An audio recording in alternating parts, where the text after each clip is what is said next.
ជំរាបសួរអ្នកទាំងអស់គ្នាស្វាគមន៍ត្រឡប់មកវិញហើយថ្ងៃនេះជួបជាមួយនឹងសាច់រឿងថ្មីដែលមានចំណងជើងថា The Fighting វាគឺជាសាច់រឿងមួយដែលចាស់មែនតែនប៉ុន្តែក៏ល្អមើលផងដែរអញ្ចឹងកុំឲ្យខាតពេលយូរយើងទៅតាមដានទស្សនាទាំងអស់គ្នាប៉ុន្តែមុនឈានចូលទៅក្នុងវីដេអូសង្ឃឹមថាអ្នកនរគ្នាកុំភ្លេចចុច Subscribe ឲ្យខ្ញុំម្នាក់មួយផងនៅឈុតសាច់រឿងដំបូងគឺគេលេងឲ្យឃើញពីបុរសម្នាក់ដែលគាត់មានឈ្មោះថាអ៊ីប៉ូដែលត្រូវជាតួអង្គឯងនៅក្នុងសាច់រឿងរបស់យើងនឹងឯងហើយជារៀងរាល់ថ្ងៃអ៊ីប៉ូតែងជួយម្ដាយរបស់គាត់លោកនុយនេសាទនិងជូនភ្ញៀវទេសចរដើរស្ទួយត្រីផងដែរនៅពេលដែលគាត់ទំនេរពីការសិក្សានឹងឯងនៅពេលនេះយើងក៏លេចទៅមើលឈុតឆាកនៅក្នុងសាលាវិញម្ដងដែលមានសិស្សស្រីចំនួនប្រមាណអ្នកទេប្រពន្ធអ៊ូពីនឹងទៅមើលកូនជាមួយនឹងពួកគេប៉ុន្តែដោយសារតែយប់នេះមានភ្ញៀវពិសេសមកជួលទូកស្ទួយត្រីរបស់គាត់អញ្ចឹងហើយគាត់ពិតជាល្បល់ខ្លាំងណាស់និងគ្មានពេលទៅជាមួយពួកគេនោះឡើយនៅពេលនោះមាននារីម្នាក់នៅក្នុងចំណោមពួកគេបាននិយាយថាអ៊ូពីក៏ជាមនុស្សវីរៈតែត្រូវបានសិស្សស្រីម្នាក់ដែលមានឈ្មោះថ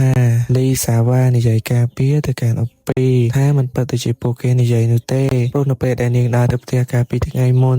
នាងបានឃើញក្រុមប៊ូលីមួយក្រុមធ្វើបាបទៅកាន់អ៊ូពីដែលបញ្ជាក់ថាអ៊ូពីគឺជាមនុស្សដែលទន់ខ្សោយអ្នកទាំងអស់គ្នាខ្ញុំនិយាយខុសឈ្មោះពេលហ្នឹងមិនមែនអ៊ូពីឈ្មោះពេលហ្នឹងគឺអ៊ីប៉ូនៅឈុតបន្ទាប់យើងឃើញថាអ៊ីប៉ូកំពុងតែដើរត្រឡប់ទៅកាន់ផ្ទះរបស់គាត់វិញហើយប៉ុន្តែនៅម្លងពេលដើរតាមផ្លូវហ្នឹងអ៊ីប៉ូត្រូវបានមេបងធំហ្នឹងប៊ូលីទៅកាន់គាត់ទៀតហើយដល់ពេលហ្នឹងបានប៊ូលីទៅកាន់អ៊ីប៉ូថាយើងគឺពិតជាធុញទ្រាន់នឹងឯងណាដែលត្រូវមករៀនរាល់ថ្ងៃធំជាមួយនឹងនុយចលេនអញ្ចឹងកន្លែងហ្នឹងដោយសារតែអ៊ូពីជាអ្នកលក់នុយអ្នកទាំងអស់គ្នាដល់ពេលហ្នឹងអ៊ីប៉ូបាននិយាយថាដោយសារតែគាត់គឺត្រូវប្រើប្រាស់នុយហ្នឹងដើម្បីស្ទួយត្រីអញ្ចឹងហើយទៅបានជាគាត់មានធំខ្លហើយនឹងបាននិយាយប្រាប់ទៅកាន់មេបងធំយូមីសាវ៉ានឹងថាឲ្យគាត់សុំទោសក៏ប៉ុន្តែនឹងគឺមិនមែនជាចលេនទេប៉ុន្តែវាគ្រាន់តែជាដង្កូវទឹកតែប៉ុណ្ណោះប៉ុន្តែពេលហ្នឹងបានតបទៅកាន់អេប៉ូវិញថាចលេនឬក៏ដង្កូវទឹកក៏ដោយគឺយើងអត់ខ្វល់នោះទេតែសំខាន់គឺឯងធ្វើឲ្យយើងខូចអារម្មណ៍ហើយក៏បានវាយទៅកាន់អេប៉ូទៀតដែរតែការវាយហ្នឹងគឺមិនមែនវាយធម្មតាទេអ្នកទាំងអស់គ្នាវានឹងអេប៉ូវាយហ្នឹងគឺបែកមុខបែកមាត់ឲ្យយកតែម្ដងនៅម្លងពេលដែលពួកហ្នឹងកំពុងតែវាយទៅកាន់អេប៉ូស្រាប់តែមានបរិមម្នាក់គាត់កំពុងតែរត់ហាត់ប្រាណកាទីនោ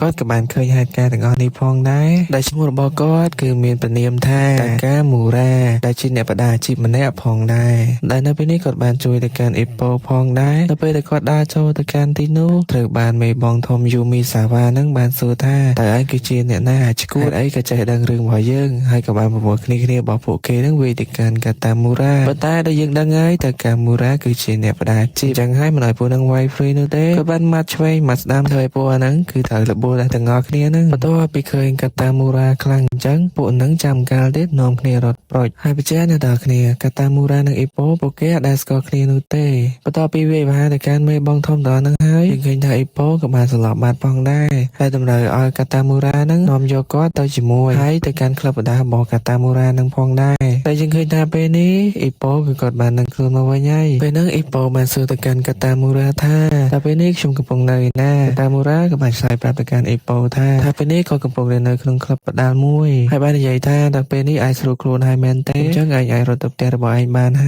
ើយគាត់និយាយទៅថាគាត់ពិតជាស្អប់ទៅកាន់មនុស្សដែលធ្វើបាបអ្នកទន់ខ្សោយខ្លាំងណាស់គាត់បាននិយាយបន្ថែមទៀតថាហេតុអ្វីអ៊ីប៉ូមិនតដៃទៅកាន់អាពួកនឹងវិញតែដូចយើងដឹងហើយអ៊ីប៉ូក៏ទន់ខ្សោយនឹងគាត់វាយមកឈ្នះគេតែពេលហើយអ៊ីប៉ូគាត់ក៏យកហើយនឹងបានសុំកាតាមូរ៉ាត្រឡប់ទៅផ្ទះវិញបន្ទាប់ពីកាតាមូរ៉ាឃើញអញ្ចឹងហើយគាត់បាននិយាយថាបើសិនជារឿងទាំងអស់ហ្នឹងធ្វើឲ្យឯងយំយើងមានរឿងមួយឲ្យឯងលេងសប្បាយតែបានឲ្យអ៊ីប៉ូហ្នឹងវាយទៅកាន់បាវសាក់ហើយឲ្យអ៊ីប៉ូហ្នឹងគាត់ថាបាវសាក់ហ្នឹងគឺជាពួកអ្នកដែលប៊ូលីទៅកាន់គាត់ហ្នឹងតាហើយបាននិយាយប្រាប់ទៀតថាដល់ឲ្យខ្លាំងទៅបើចេញកម្លាំងរបស់ឯងហ្នឹងឲ្យអស់ត្រូវបូករួមកំហឹងរបស់ឯងហ្នឹងជាមួយកម្លាំងដែលឯងមានដល់ពេលនោះអ៊ីប៉ូបានវាយបាវសាក់ហ្នឹងមកដៃឡើងដៃកងដៃរបស់គាត់ទៅឲ្យយកហ្មងនិយាយទៅកម្លាំងដៃរបស់គាត់ខ្លាំងដែរហ្នឹងតមកទៀតកាតាមូរ៉ាបាននាំគាត់ទៅរួមរបួសបន្ទាប់ពីឃើញកម្លាំងដ៏ខ្លាំងរបស់អ៊ីប៉ូកាតាមូរ៉ាបានព្យាយាមបបួលអ៊ីប៉ូហ្នឹងចូលហាត់បដាជាមួយនឹងពួកគេហើយថែមទាំងនិយាយទៀតថាដល់ពេលដែលឯងហាត់ចាស់ឯងអាចវាយទៅកាន់ពួកបូលីឯងហ្នឹងឲ្យដេកចូលត្មងប៉ុន្តែអ៊ីប៉ូបានបដិសេធថ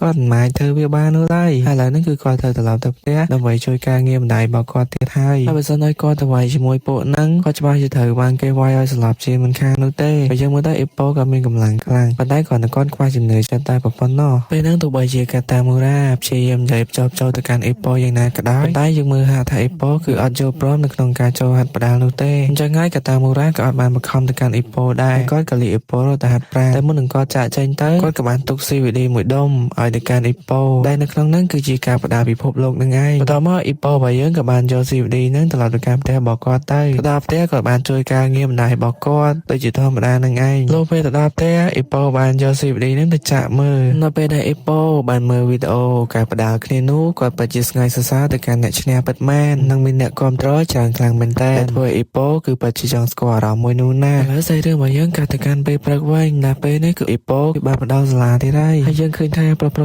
ហែលអ្នកនៅក្នុងថ្នាក់ហ្នឹងពេលនេះពួកគេកំពុងតែវាយគ្នាពួកគេសម្ដែងដូចជាពួកគេនឹងវាយបដាអញ្ចឹងណាដល់ពេលហ្នឹងស្រីៗមួយក្រុមហ្នឹងក៏បាននិយាយថាហើយបានប្រុសៗគឺចូលចិត្តល្បែងតើហ្នឹងមកបើលេងទៅបែកយើងស្អុយចងំប៉ុន្តែនៅពេលហ្នឹងអុបពីមិនដឹងថាគាត់កើតអីទេបានសាយប្រាប់ថាហីបដាអស្ចារ្យណាមិនបាននិយាយអញ្ចឹងដល់ពេលហ្នឹងពួកហ្នឹងព្យាបាលទៅកាន់អ៊ីប៉ូតែដោយសារតែរត់ដល់អ៊ីប៉ូនៅ introvert អត់សូវនិយាយអីបន្តមកទៀតអ៊ីប៉ូបាននិយាយថាអូសុំទោសខ្ញុំសុំទោសផងហើយបន្តយើងឃើញថាអ៊ីប៉ូបានរត់ទៅជួបជាមួយនឹងកាតាមូរ៉ាដែលពេលនេះគាត់កំពុងតែហាត់ផ្ដាំម្នាក់ឯងដល់ពេលហ្នឹងអ៊ីប៉ូបាននិយាយថាគាត់បានឮគេនិយាយថាកាតាមូរ៉ាហ្នឹងគឺជាអ្នកបដាខ្លាំងជាងគេនៅក្នុងក្លឹបរបស់គាត់ពេលហ្នឹងកាតាមូរ៉ាគាត់បានឆ្លើយប្រាប់ទៅកាន់អ៊ីប៉ូវិញថាពិតមែនហើយបាននិយាយលេងសើចថាកុំចង់បានហត្ថលេខារបស់គាត់បើចង់បានទៅកាន់ក្លឹបរបស់គាត់ហើយចាំគាត់សញ្ញាឲ្យអ៊ីប៉ូមួយតែអ៊ីប៉ូអត់និយាយវែងឆ្ងាយទៀតនោះទេគាត់បាននិយាយប្រាប់ទៅកាន់កាតាមូរ៉ាគាត់គឺចង់ហាត់ផ្ដាល់និងចង់ខ្លាយជាអ្នកផ្ដាល់ដូចជាកាតាមូរ៉ាអញ្ចឹងឯងហើយបាននិយាយសួរទៅកាន់អ៊ីប៉ូថាអ៊ីប៉ូហ្នឹងគិតអីគេមិនបានចង់ហាត់ខ្លាយជាអ្នកផ្ដាល់អ៊ីប៉ូក៏បានឆ្លើយប្រាប់វិញថាដោយសារតែគាត់ហ្នឹងគឺត្រូវបានគេប៊ូលីជាមនុស្សដែលទន់ខ្សោយរហូតមកអញ្ចឹងគាត់ចង់ស្គាល់អារម្មណ៍មួយថានៅពេលដែលគាត់ខ្លាំងហើយគេខ្លាចគាត់មានអារម្មណ៍លយមិនវិញទៅដល់ពេលអញ្ចឹងកាតាមូរ៉ាគាត់ក៏បាននិយាយប្រាប់ទៅកាន់អ៊ីប៉ូវិញថាម៉េចអញ្ចឹងដើម្បីអាចចូលហាត់ជាមួយនឹងគាត់បានដាក់លក្ខខណ្ឌឲ្យអ៊ីប៉ូប្រហែលយ៉ាងបើមិនជាអ៊ីប៉ូអាចធ្វើវាបានសម្រេចគាត់អត់និយាយច្រើនទេឲ្យអ៊ីប៉ូចូលហាត់បដាជាមួយនឹងគាត់យកមកដោយការធ្វើតែហ្នឹងគឺតម្រូវឲ្យអ៊ីប៉ូចាប់ស្លឹកឈើចំនួន10ពេលហ្នឹងអ៊ីប៉ូទៅធ្វើមិនក៏ដោយគាត់ឡាឲ្យលឿនទើបអាចចាប់ស្លឹកឈើទាំងអស់ហ្នឹងបានដល់មកទៀតគាត់បានធ្វើការបង្ហាញទៅកាន់អ៊ីប៉ូដើម្បីឲ្យអ៊ីប៉ូនឹងយកគំរូតាមគាត់ធ្វើមិនចាប់ស្លឹកឈើឲ្យបានដូចគាត់អញ្ចឹងបាច់តែគាត់ប្រើមិញហ្នឹងគឺមានឈ្មោះថា The Jab ដែលជាក្បាច់ដាល់ត្រង់ហើយក៏បាននិយាយទៀតថាអ្នកបដាទាំងអស់ចូលមកបង្ហាត់បាច់ហ្នឹងហើយដែលពួកគេត្រូវបង្ហាត់មុនគេក្បាច់មួយនឹងផងដែរវាមិនត្រឹមតែជាអ្នកការពារនោះទេប៉ុន្តែវាអាចបង្កើតឱកាសនៅក្នុងការវាយសម្រុកទៅកាន់ដៃគូប្រកួតរបស់ពួកគេទៀតផងបន្ទាប់ពីគាត់បានបង្ហាញនិងបានធ្វើឲ្យអ៊ីប៉ូមើលគាត់ក៏បានឲ្យអ៊ីប៉ូសាកល្បងម្ដងដល់ពេលហ្នឹងអ៊ីប៉ូបានគិតក្នុងចិត្តថាគាត់ត្រូវតែធ្វើវាបានគាត់មិនបោះបង់នោះទេបើមិនជាគាត់បោះបង់គាត់ច្បាស់ជាបាត់ឱកាសមួយហ្នឹងហើយដែលយើងឃើញថា